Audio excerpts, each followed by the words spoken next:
Rebuilding America together. This is the Jeff Santos Show. Producing over 500 hours per week of talk radio, GCN Live is a world leader in talk radio. Archives for the following program can be found at gcnlive.com.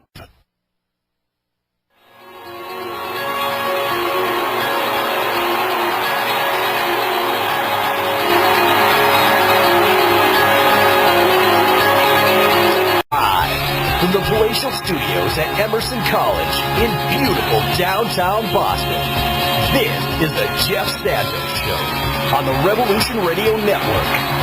Rebuilding America together, investing, activism, and supporting the middle class.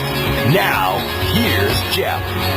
Thank you, Shane, and good afternoon, Americans, and welcome to the Jeff Santos Show. We are live in Studio A on the campus of Emerson College here on the 5th of January 2016. Welcome to the program. We got a great show for you today. We got a chock full of guests. We'll talk on the emotional and big story of the day, the president's tearful announcement of some plans through executive orders to stop this awful gun violence in this country.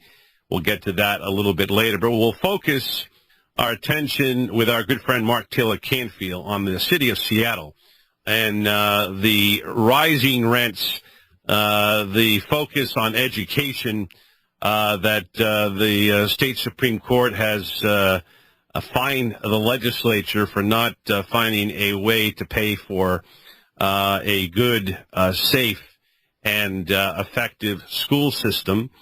Mark Taylor will join us at 3:34 Eastern. At 4:06, we'll continue the education debate with Jamal Bowman, principal at the Casa Middle School in the Bronx, New York, part of our Teacher Tuesday, brought to you by the American Federation of Teachers and our good friends at Badass Teachers.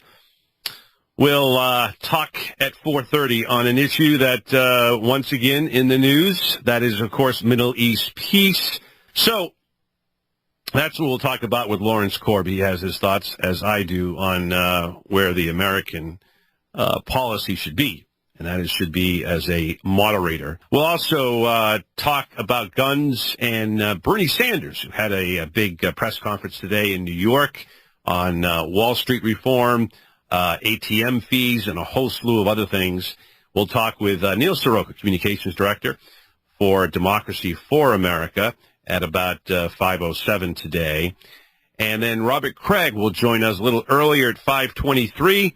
We have a call in to Congressman Danny Davis of Illinois at 5:49. He is getting off a flight, however, just prior to that time slot. So we'll see if we can get it in time before today's show is over.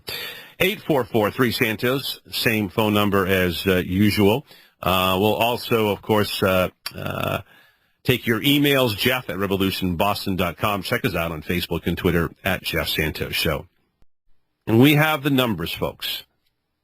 You combine Chicago and Kansas City, Missouri, the top two capitals in this country of murder in this country. And what you end up with is more people dying in those two cities than American losses in Afghanistan. How sick is that? They are both awful, of course. Another person died today in Afghanistan. We don't belong there. We don't belong in Iraq. It's best to bring them all home. President Obama cried today. Grown man, 54 years old, because it tugs at him.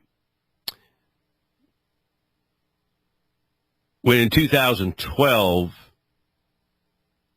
Newtown happened, his daughter, particularly his youngest daughter, was around that same age. And it hit home, and it hit home again today.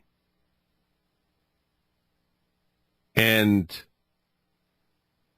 you've heard that cliche that I'll repeat here in this case, that strong men cry. And President Obama is a strong man, and his emotions came through today.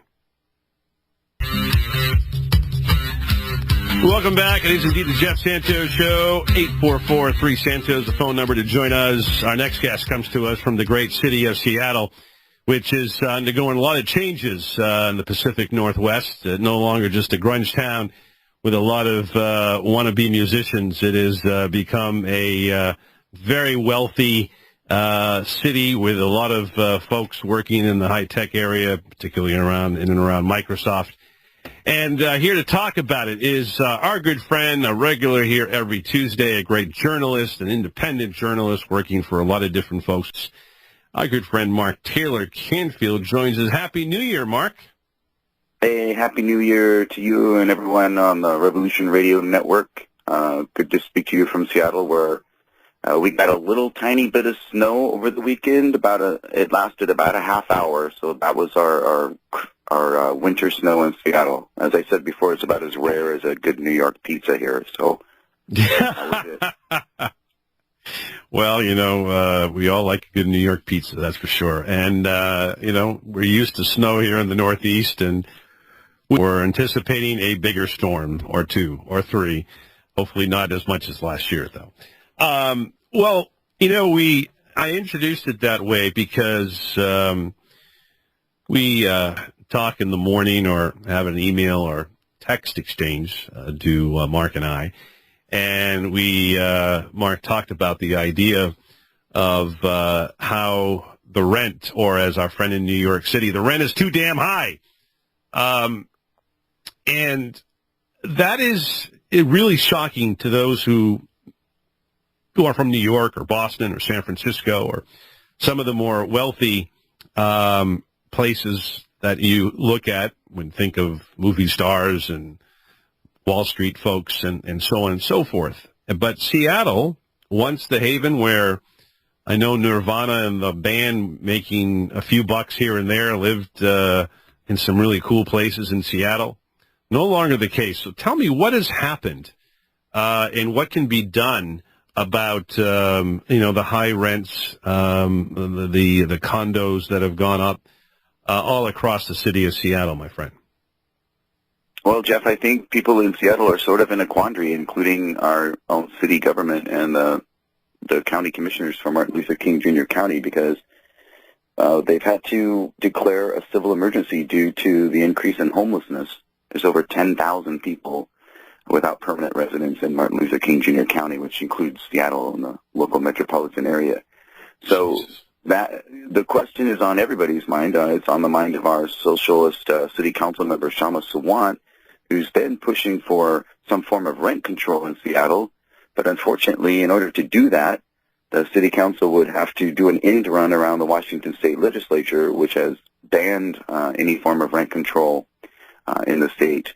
So a lot of folks are here really worried about what's happening to the culture. And yes, they are sort of worried that Seattle may become sort of Hollywoodified or Bay Area-ified, where it's an unaffordable place for people to live. It's rapidly becoming that.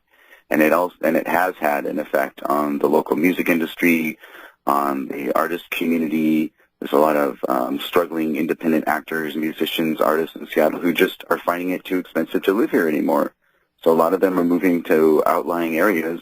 Meanwhile, the corporations are investing billions of dollars in Seattle. The construction crane is considered the official city bird because there's more construction cranes in Seattle per capita than any place else in the country right now.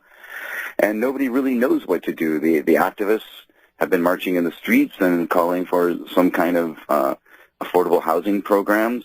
The county and the city have come up with some emergency funds to try to create those new shelters, but they're way, way behind the curve, and it's not clear whether they're ever actually going to be able to catch up and deal with this problem as more and more people are displaced by rents going up, 100% or more. It's just crazy. Like I said in my recent Capitol Hill Times column, people look back to the good old days of inexpensive Seattle, which was approximately about 24 months ago. Yeah, That's it's not exactly like a long time. Yes. It's not like when black and white TV, dominated the landscape. Talking with Mark Taylor-Canfield here on the Jeff Santos Show. I mean, we did in this part of the country, in New York and Boston, had rent control. Is that something that is being brought up by your city councilors or your mayor? Yes, but because of the prohibition by the state legislature, real rent control is not possible in Seattle, so it has to be done through other kinds of tax incentives. It has to be done through some kinds of regulation, which, of course, the real estate developers, don't like that idea, and their lobbyists especially don't like that idea.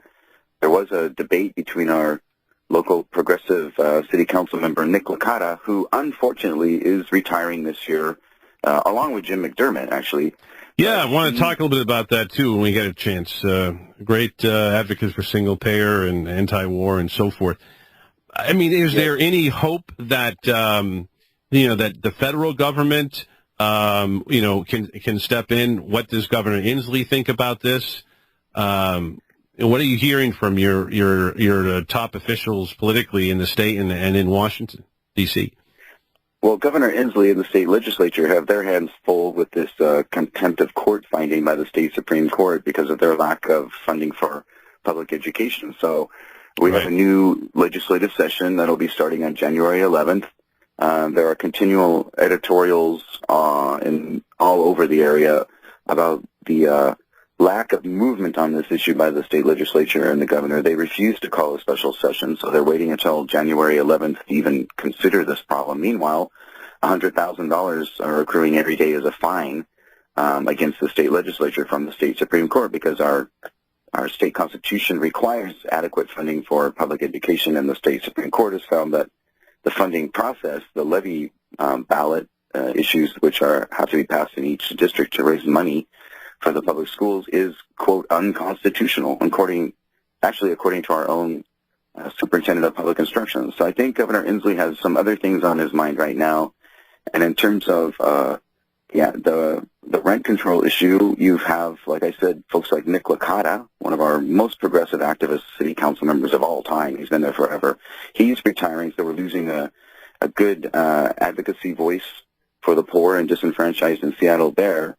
Shama Sawant and Mike O'Brien, two other council members, are really pushing on this issue. The mayor, Ed Murray, has been pushing on this economic inequality issue, but I think their hands are pretty tied in a lot of ways. There's only certain things that they can do, and meanwhile the real estate developers consider $1,000 200 square foot micro units as a, quote, consumer choice that, people shouldn't be prohibited from enjoying if that's what they want.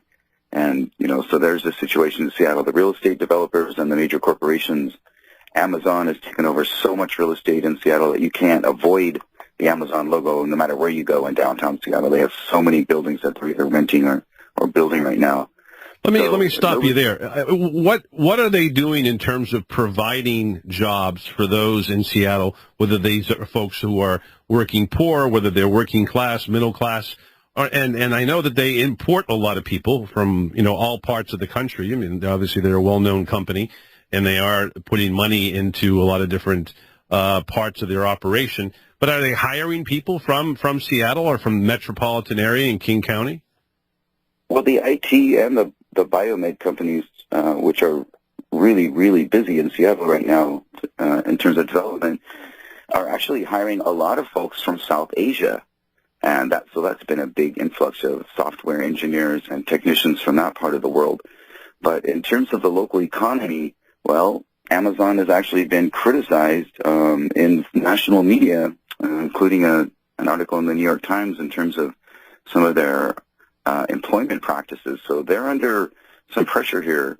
But at the same time, I don't see, a lot of money being put into affordable housing projects or jobs programs by these corporations. It's pretty much a, winner-take-all, profit motive economic boom right now. And I think what some of us are worried about is what happens when the real estate and the IT gold rush boom busts, because Seattle's always had a cycle of boom and bust.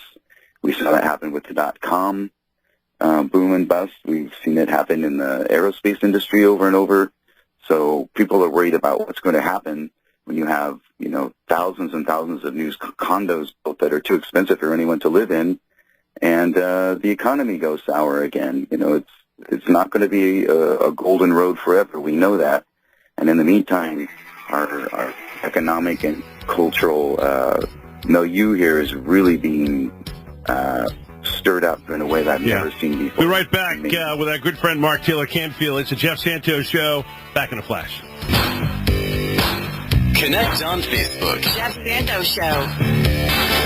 Back on the Revolution Radio Network. It is Jeff Santos Show. Always check out our podcast, jeffsantoshow.com. And it is always there 24 hours after the original broadcast, thanks to our great friend Sarah Billingsley. That's all our web stuff. Let me ask you this. Jim McDermott's leaving, Mark, and there's going to obviously be a number of people running for his position. I wonder if he would be on a short list if Bernie Sanders became president to run HHS. He was, of course, one of the early advocates for single-payer health care back in the 90s. Might have been before that, but that's when I heard about him. What do we anticipate there?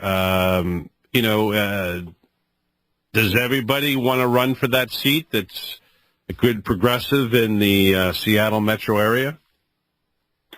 That has a question that's been on people's mind here among the voters and the journalists and political analysts. And our socialist city council member, Shama Sawant, was reelected this year by a pretty large margin, and she says that she does not rule out a candidacy.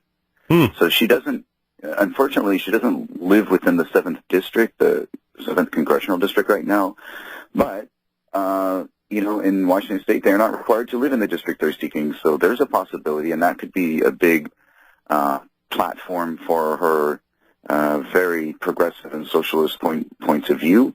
That question was put to our mayor, Ed Murray, and he said no, he's not going to run for that office.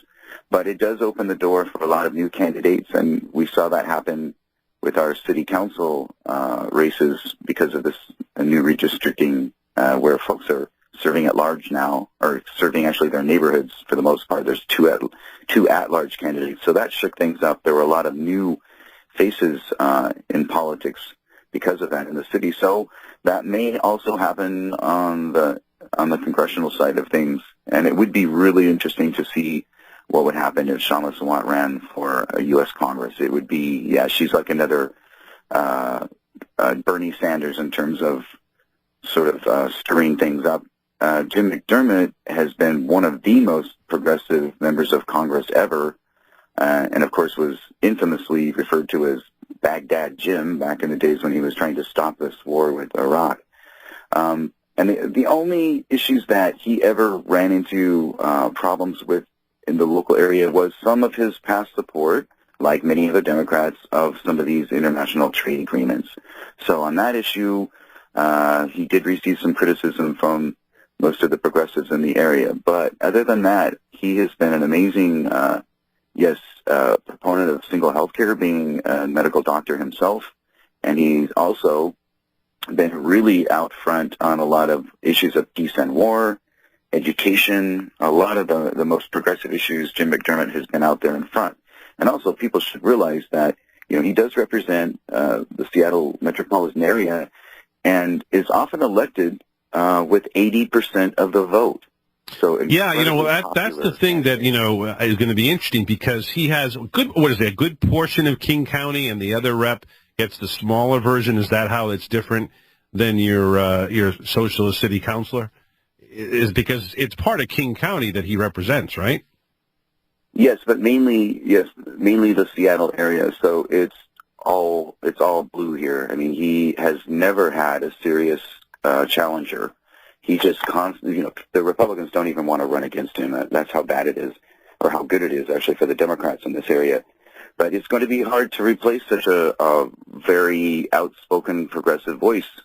And those of us who've met with him and, know him as a member of the community are really going to miss his very populist, sort of laid-back attitude. He's just one of those congresspersons where when you walk into the office and sit down and talk to him, it just seems like, you're having a beer with your friend. He's just a very sociable, likable kind of guy, and people are really going to miss his influence in the area. And I'm just hoping that whoever is elected to replace his position on the U.S. Congress, that they are as progressive or more progressive than he was on some of these trade agreements. It's a big shakeup in the local political scene, and just like with the city council, I'm assuming it's going to bring in a lot of new members, and I'm sure the Democrats are all getting together right now trying to figure out who should run. Other names have popped up, but at this point, the most interesting name that I've heard is definitely Shama Sawant, and that would probably be the most interesting race if she decided to do that. Of course, she's doing some pretty important work in the community as a city council member, but as a U.S. congressperson, I can only imagine what it would be like, to hear Shama Sawant give a speech on the floor of the U.S. Congress. That would be fantastic. Any state reps out of Olympia that might look at this? State senators representing the metropolitan area? There are some folks who were thinking about that. There's names have been thrown around, like our King County council member Joe McDermott, who's not related to Jim, but he's carefully weighing his considerations into the race. So that'll confuse a bunch of people. Yes. Remember Distinguished Gentleman? Yes, I think he probably would get some votes just because Jim McDermott's name is so popular in the area. Right, exactly. Of course, that's amongst progressives and Democrats. The Republicans have always used him as a whipping boy, sort of, So this is what's wrong with the Democratic Party is you have people like Jim McDermott who are just way too progressive and way too radical. Right. Well, don't get me started. That's exactly the case. It's just sad, very sad. Same thing in this country, in this part of the country too, man. It's all over, really. That's why look at Bernie Sanders right now. It's Keith Ellison, Raul Grijalva, and that's it from the State House, and then people like from the Congress, and then of course you get people like Nina Turner and others that are out there. It's a crazy situation. That's why the Democratic Party needs reform in the big way. I know you know that, Mr. Mark.